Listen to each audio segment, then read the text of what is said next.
Hola, soy Aldo. Hoy vamos a aclarar algunos mitos cotidianos. Este va a ser un video breve por si acaso.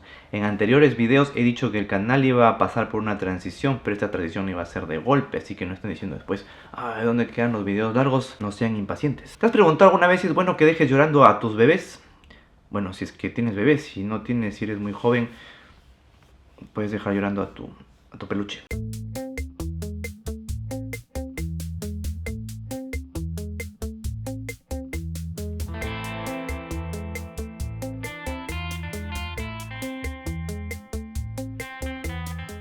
Seguramente has escuchado esto, deja llorar a tu bebé para que se haga más independiente, además no lo cargues mucho, se va a mal acostumbrar.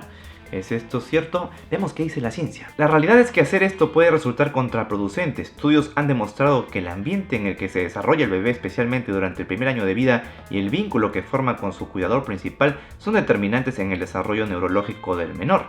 Cuando los padres son sensibles a las necesidades de sus hijos y responden de manera rápida a ellas, por ejemplo alimentándolos o reconfortándolos en brazos, proveen una base segura para su hijo y el pequeño a su vez forma conexiones neuronales que le dotan de una adecuada salud mental. Por lo que tomar a tu bebé en brazos cuando está llorando o está afligido no lo malcría, al contrario le da una base de seguridad, una base de confianza que le ayuda a regular su estrés también. Estar atento y responder con rapidez a las necesidades de un bebé no lo hará dependiente de ti, sino todo lo contrario.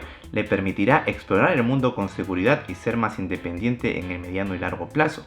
Estos resultados se comprobaron a través de varios estudios con un experimento llamado la situación extraña. Este experimento consiste en colocar en un entorno de estrés a niños de entre año y año y medio de vida y ver la manera en que responden.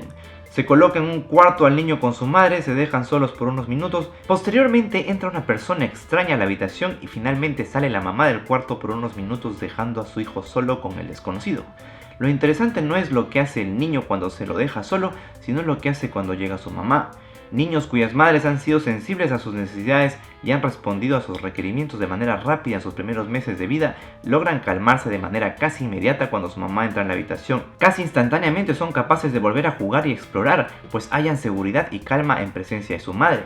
Pero aquellos niños cuyas madres no han sido sensibles a sus necesidades o se tardó en atenderles durante su infancia temprana, suelen tener comportamientos erráticos con ellas. Otros no logran calmarse con su presencia o incluso evitan su contacto cuando éstas vuelven a la habitación. Estos niños que no están calmados presentan un alto nivel de estrés y les es difícil explorar, aún así no estén buscando ayuda. De aquí puede darse posiblemente el mito de que aquellas personas o niños que ante un nivel de estrés elevado no buscan a alguien que les ayude son más independientes, pues aparentemente suelen verse como niños que no necesitan de alguien para calmarse. Sin embargo, más que independencia, esto muestra que el vínculo que han formado con su cuidador les ha enseñado a desconfiar, pues desde su experiencia sus necesidades no han sido cubiertas y no se sienten merecedores de esa ayuda aun cuando la requieran. Otro mito: si no le pegas aunque sea un poquito a un niño, lo vas a malcriar. Esto también es falso. Estudios han demostrado que las agresiones físicas intencionadas de cualquier magnitud son perjudiciales y pueden causar, entre otros problemas, un pobre desempeño cognitivo, ya sea tensión en la memoria, problemas de aprendizaje, menor empatía, problemas para regular o manejar sus emociones. Todo esto resultando en problemas de comportamiento y en casos más graves, trastornos psiquiátricos. Además que también se ha encontrado que estas personas son más propensas a presentar enfermedades que están relacionadas con la hipertensión, con su metabolismo, con problemas neurológicos, problemas respiratorios y cardiovasculares, así como son más propensos al abuso de drogas. En otro estudio también se encontró que los malos tratos pueden ocasionar modificaciones considerables en algunas estructuras cerebrales como el hipocampo, la amígdala, el cerebelo y el cuerpo calloso. Es posible que algunos padres vean que el castigo físico tiene un resultado positivo a corto plazo debido a que dejan de hacer ciertas cosas sus hijos, pero a largo plazo puede tornar al niño más violento, puede hacer también que empiece a mentir para evitar el castigo y manejar sus propias emociones en un futuro le será más complicado. Y por último, se tiende a pensar que los niños que hacen pataletas o rabietas, ya sea en la casa o en la calle, es porque son niños mal educados. Esto no es cierto. Las rabietas son un proceso natural entre los 2 y 5 años que disminuyen con el tiempo y es indicador de que el cerebro del niño está madurando y de hecho que tiene un desarrollo normal. Lo que sí es importante es abordar estas expresiones de manera temprana para ayudarles en su proceso de aprendizaje y pasado el tiempo se presenten con mucha menos frecuencia. Así que ya sabes, si ves a un niño haciendo una rabieta en la calle, no digas, ay, qué mal criado, no saben cómo cuidar a su hijo. No, tú también fuiste así de chiquito, todos fuimos así. Es de lo más normal. Antes de terminar, me gustaría agradecer de manera especial a César y a Tania de Bebequitín.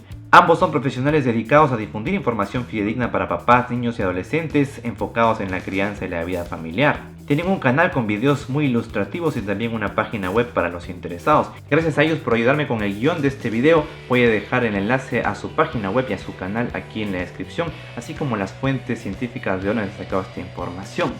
Por mí eso ha sido todo. Gracias por ver este video y hasta la próxima.